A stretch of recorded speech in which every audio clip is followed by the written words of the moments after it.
never imagined my moment of collapse would come while watching my son chase waves on a sunlit beach. I was smiling, or pretending to, when I looked up and locked eyes with him. Not my husband, not someone I should even be thinking about. But in that split second, something inside me stirred. Something that had been asleep for years. It wasn't just attraction. It was hunger. A deep, aching hunger I'd forgotten I was even capable of feeling. I know how this sounds. A married woman, a mother, letting her thoughts wander into forbidden territory while her child built sandcastles nearby. But if you've ever felt invisible in your own life, desired only for your stability and not your soul, maybe you'll understand. That day, everything changed. Because what he did next shattered the illusion I'd been living in, and I let it happen. I'm 32, married for 7 years. I have a sweet, curious 6-year-old son and a husband who would probably be described as a good man if you asked anyone who knew us. And they wouldn't be wrong. Mark is reliable, loyal, calm, the kind of man who fixes leaks before they drip and folds laundry like he's training for a competition. He loves me. I know he does. He never raises his voice, never forgets our anniversary, and always kisses our son goodnight.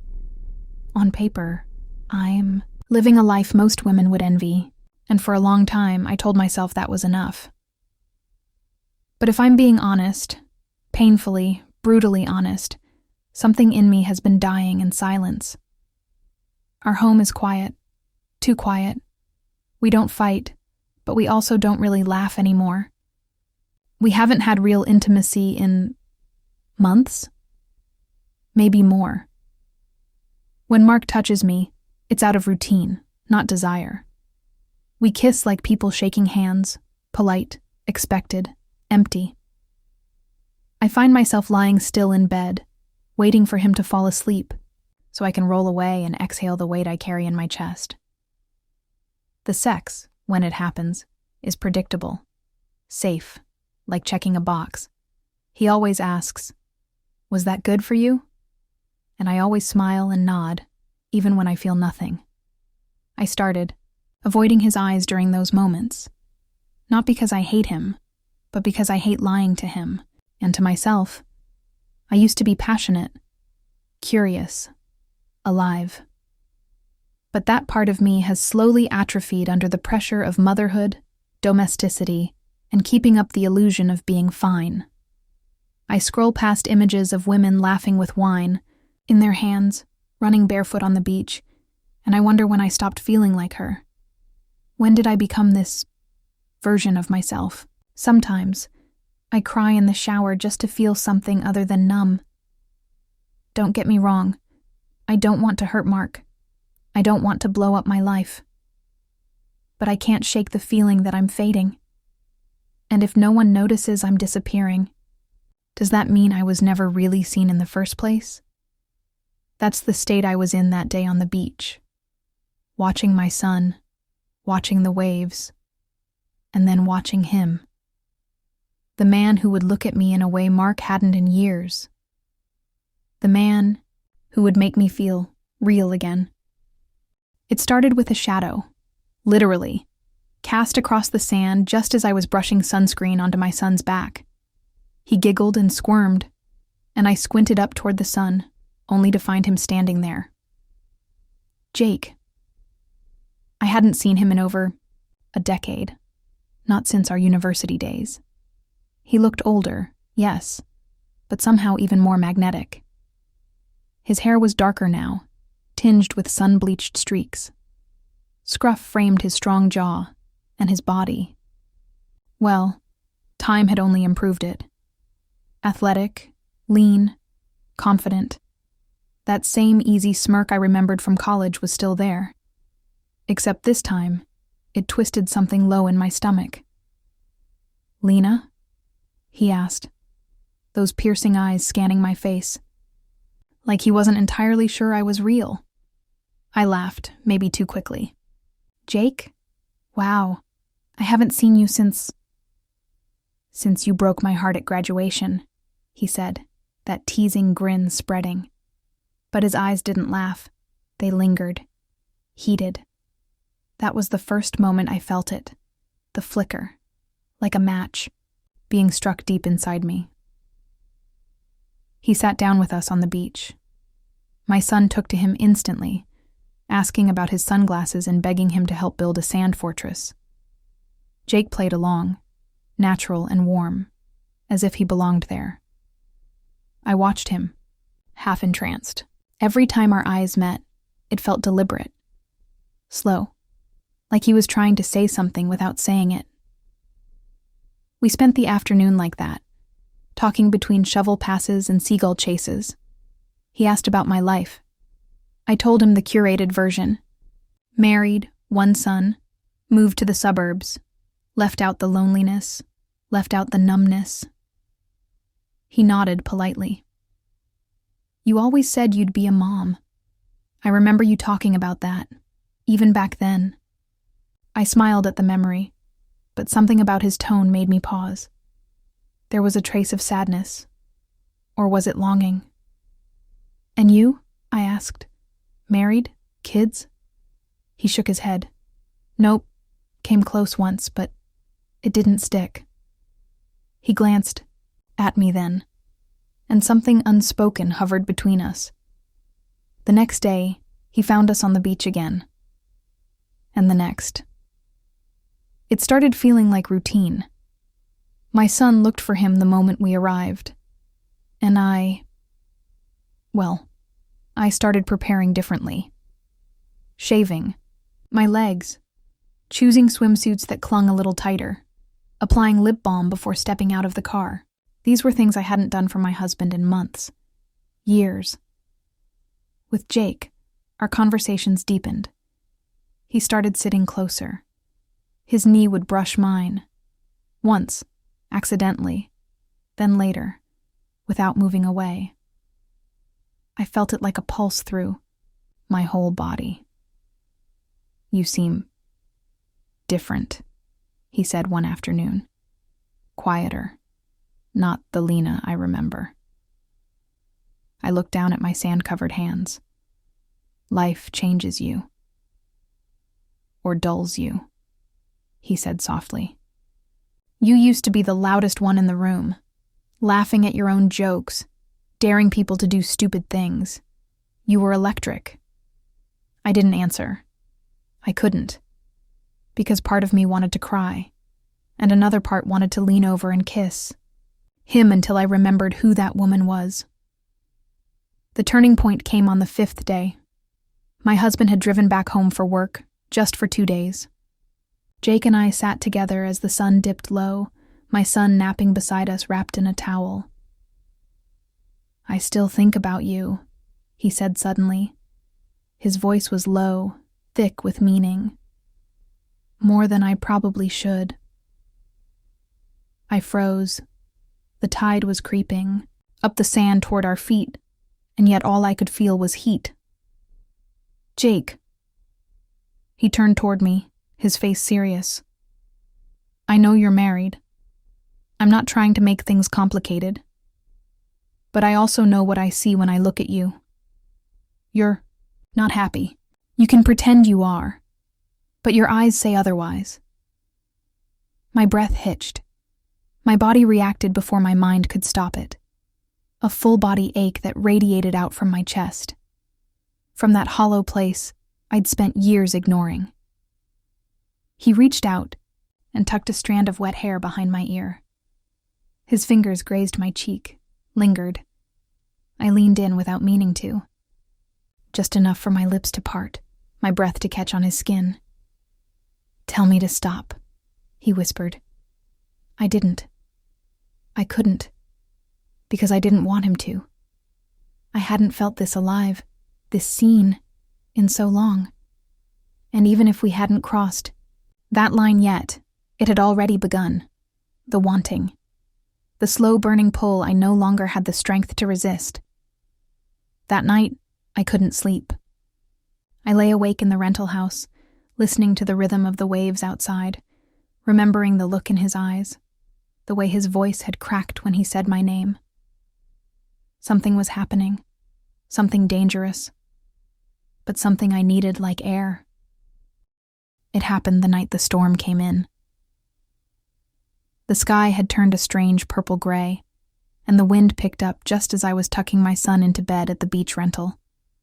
He was exhausted from a day of sun and salt water, and he drifted off quickly, his cheeks still pink from too much sun despite my careful sunscreen. Jake texted me just as I turned off the lights. "Can you come out? Just for a minute." My heart thudded. I stared at the screen, thumb hovering, breath caught somewhere in my chest. I told myself it was just to talk, to say goodbye.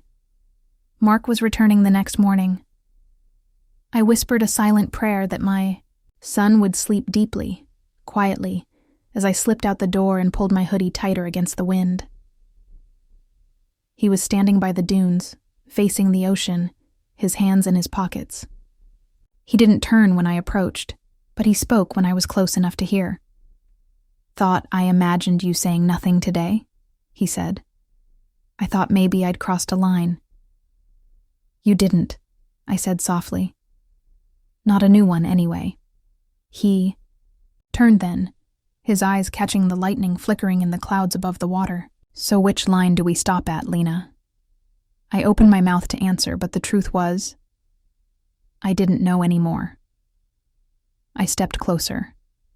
The wind whipped my hair into my face, and Jake reached out instinctively, brushing it away. His fingers lingered on my jawline, and I leaned into his touch. I didn't realize I was shaking until he pulled me to him, wrapping his arms around me in the way no one had in so long, not with need, not with hunger, not with that quiet, almost reverent desperation. "I've missed this," I whispered, pressing my forehead to his chest. I didn't even know I missed it. He lifted my chin then, slowly, giving me every chance to walk away. But I didn't. Our mouths met with restraint at first, like we were afraid to break the moment. But that faded fast. His hands gripped my waist, pulled me closer, and the kiss deepened, grew messier, hotter. My lips parted and he groaned, the sound vibrating straight through me.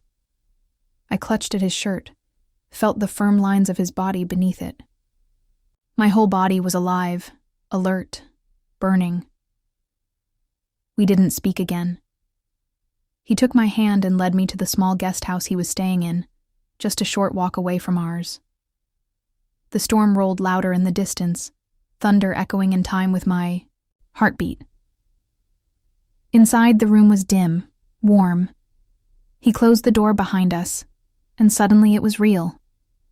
There was no more teasing, no more maybe. Jake stepped toward me slowly. His hands moved under my hoodie, lifting it inch by inch. I raised my arms for him, not hesitating, not hiding. I wanted him to see me, to see all the things I'd buried for years under safe clothes and safer choices. When he undressed me, it wasn't hurried. It was reverent. He took his time, touching places I hadn't felt adored in for years. When his lips moved over my shoulder, my collarbone, down my stomach, I gasped, not from lust, but from the ache of being seen, of being wanted so wholly it almost frightened me. He paused when I was bare in front of him, his eyes dark and hungry. "God, Lena," he breathed, "you have no idea what you do to me." I pulled him down to me then, unable to wait any longer. When our bodies came together, it was nothing like I remembered sex to be. It wasn't mechanical. It wasn't silent or obligatory or built on patterns. It was chaotic, electric. He kissed me like he couldn't get enough, like he was starving, and I kissed him back with everything I'd buried under polite smiles and empty moans. His hands were rough, but gentle, moving over my skin with both urgency and care. My body responded to him like it had just been waiting, muscles tightening, breath catching, every nerve tingling as though I'd been woken from a coma. When he finally entered me, I almost cried. Not from pain, not from guilt, but from the overwhelming rightness of it, of being touched and wanted and held like I was something more than a mother, more than a wife, more than a caretaker of everyone but myself. I clung to him, my fingers digging into his shoulders as he moved inside me. The rhythm built slowly, then faster, both of us losing ourselves in the kind of connection I thought only existed in fiction. My body pulsed around him, climaxing so hard I bit down on his neck to muffle the sound. He followed seconds later, groaning into my ear, his hands gripping me like he couldn't let go. We stayed like that for minutes after, breathing, trembling. His forehead rested against mine, our bodies slick with sweat and stormlight. And that's when the guilt crept in.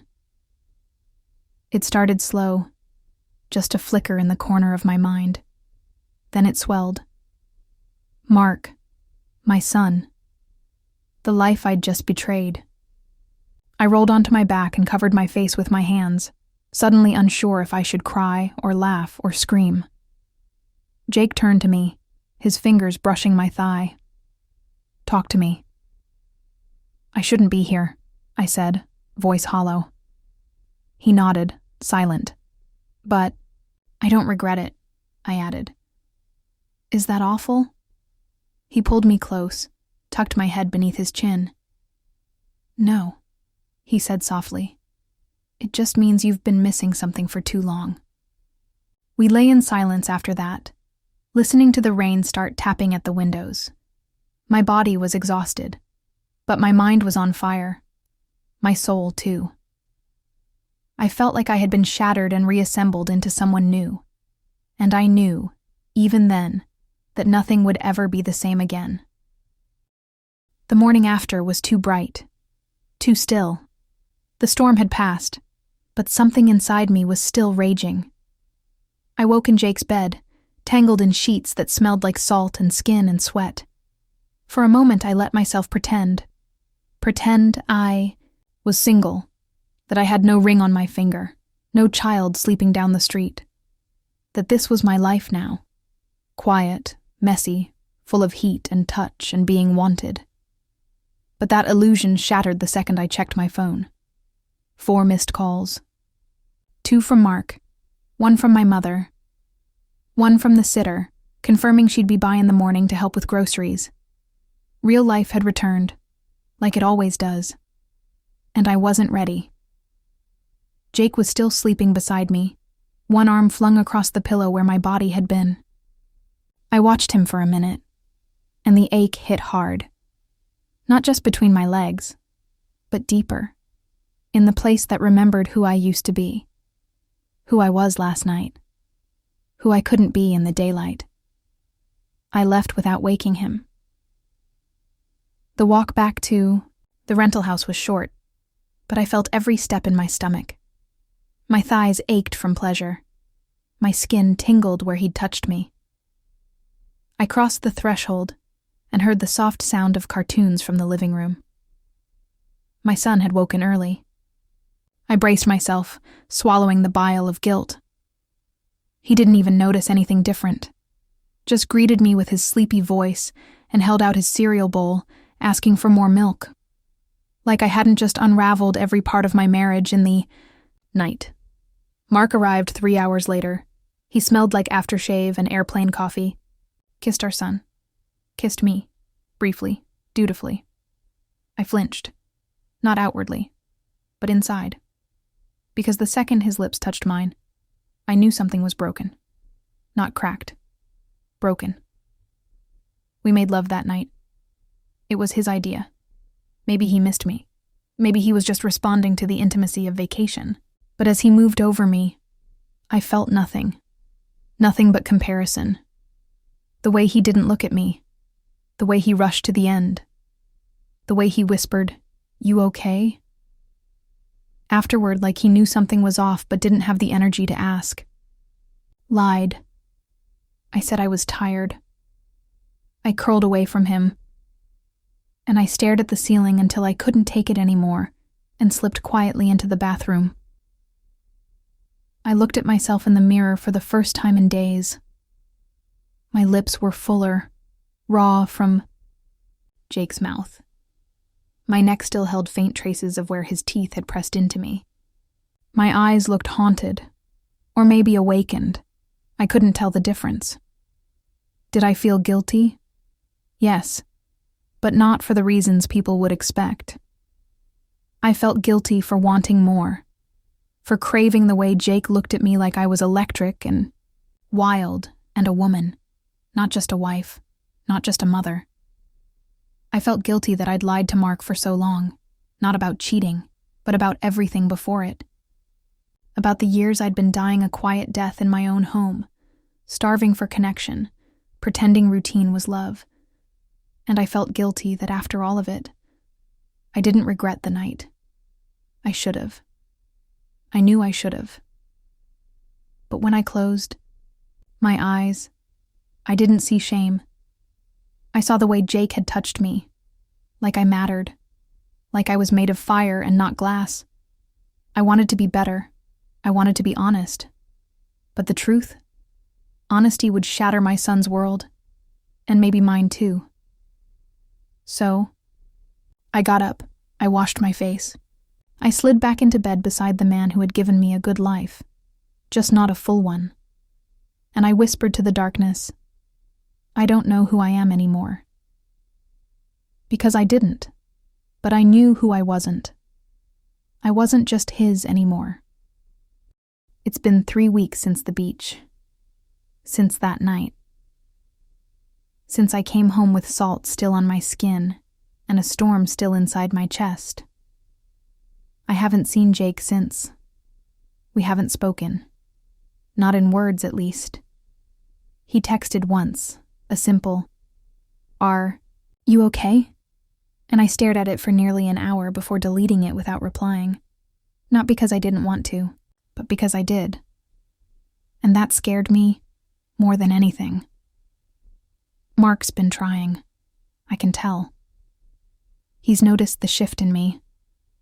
I think even he doesn't know what he's trying to fix, but he can feel the space between us growing.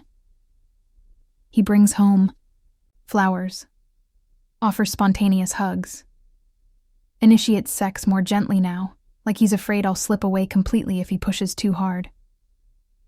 And part of me wants to fall back into it, into the comfort of what we've built, the safety, the history, the life we've created for our son. But every time I try, something inside me resists. A whisper, a memory, the ghost of what it felt like to be wanted with no obligations. I haven't told anyone, not even my closest friend. This secret lives in the marrow of my bones now, not out of pride or shame, but because I don't know how to name what happened without destroying everything. I've replayed that night 100 times in my head. Not just the sex, the feeling, the sense that I had stepped back into my own skin. That for a few short hours, I remembered the version of me that laughed too loudly and wanted too much and didn't apologize for either. And now? Now I walk through my days pretending. I don't hear that version of me still knocking, still whispering, "Don't forget. I haven't cheated again." But I think about it.